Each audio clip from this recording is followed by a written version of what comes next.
Baik, sebelumnya Shalom, Assalamualaikum, Om Swastiastu, Namo Buddhaya, Salam Kebajikan.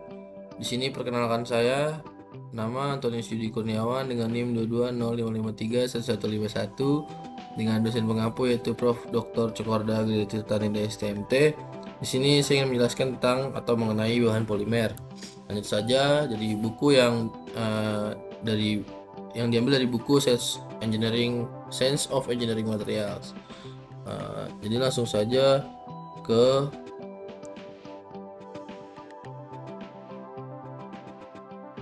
tautan silang rantai polimer. Jadi di sini tautan silang rantai polimer dalam kondisi khusus molekul rantai polimer dapat dihubungkan silang oleh atom atau kelompok atom yang membentuk ikatan primer antar rantai. Ikatan silang dapat dibentuk oleh atom atau molekul asing, misalnya atom belerang dalam karet vulkanisasi.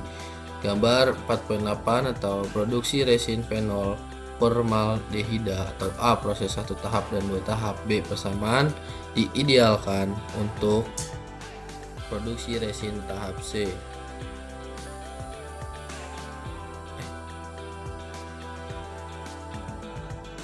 Oke, selanjutnya di gambar 4.9 ada dua kelas penting resin amino adalah produksi reaksi kondensasi urea dan melamin dengan formaldehida. Reaksi untuk pembentukan resin amino urea formaldehida atau AP ditunjukkan di atas. Persiapan resin melamin formaldehida serupa. Ini contoh gambar proses formaldehida.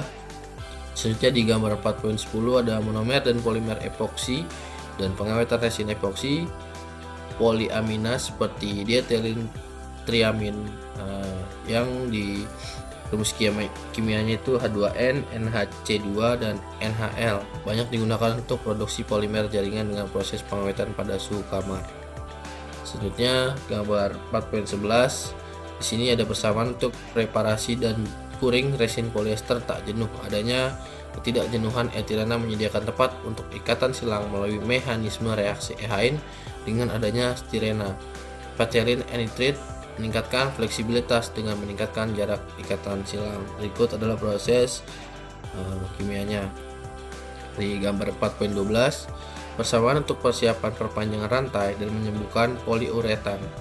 Di situ ada A, B, dan C, dan itulah proses kimianya. Selanjutnya di gambar 4.13, persamaan untuk persiapan resin glipital jaringan. Berikut adalah rumus kimianya. Dan lanjut ke 4.9, stereoisomerisme polimer linear. Selanjutnya di 4.9, stereoisomerisme polimer linear. Karet alam dan sebagian besar karet sintetik tidak jenuh dan memiliki ikatan rangkap karbon sama dengan karbon di sepanjang rantainya. Polimer vinil dan rumus umumnya sebagai berikut.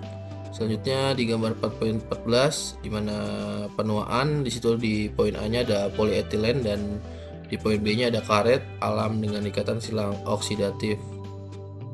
Selanjutnya di gambar 4.15 di situ ada stereoisomer polisopren di mana poin A-nya adalah konfigurasi cis dan trans dari ikatan olefin atau ikatan rangkap dalam polisoperna konfigurasi yang diperluas. Selanjutnya di poin B-nya itu ada cis polisoprena atau karet alam dan di poin C-nya ada trans polisoprena atau guta persa. Selanjutnya di gambar 4.16 di mana diagram konfigurasi A isotaktik, B sindotaktik dan C ataktik dalam polimer vinil reaksi Fischer yang sesuai ditampilkan di sebelah kanan. Salah satu pencapaian paling signifikan di bidang teknologi polimer pada periode pasca Perang Dunia Kedua adalah pengembangan berdasarkan karya perintis K. Ziegler dan G. Nata. Proses baru untuk sintetis polimer dengan stereoregular tinggi struktur memberikan peningkatan sifat fisik dan mekanik. Di 4.10 di situ ada perilaku kristal dan amorf dari polimer. Jadi meskipun beberapa polimer mungkin benar-benar kristalin dan beberapa benar-benar amorf, sebagian besar polimer memiliki karakteristik padatan kristal dan cairan yang sangat kental. Hal ini juga diungkapkan oleh sinar X dan pola diafraksi elektron dari polimer yang sering menunjukkan ciri-ciri tajam yang khas pada padatan kristal, serta ciri-ciri difus yang khas pada cairan. Di sebelah kanan di situ dijelaskan bahwasanya gambar 4.17 kristalinitas polimer A, gambar misel berpohon, dan B lamela rantai terlipat.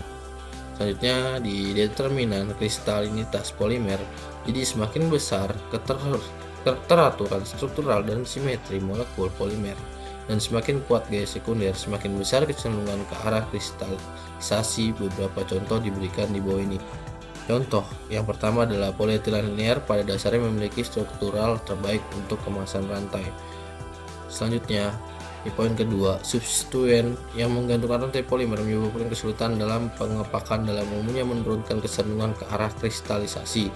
Yang ketiga ada kopolimerisasi, mengurangi simetri struktural suatu polimer. Yang keempat ada fleksibilitas rantai, juga merupakan faktor yang mempengaruhi kemampuan kristalisasi suatu polimer. Yang kelima, di situ ada kehadiran gugus polar seperti amida, karboksil, hidroksil, klorin, fluorin, dan nitrit sepanjang rantai polimer sangat meningkatkan gaya tarik antar molekul atau sekunder yang menguntungkan untuk kristalisasi. Yang terakhir adalah tingkat kristalisasi atau tingkat kristalinitas bahan polimer berkurang dengan penambahan plasticizer.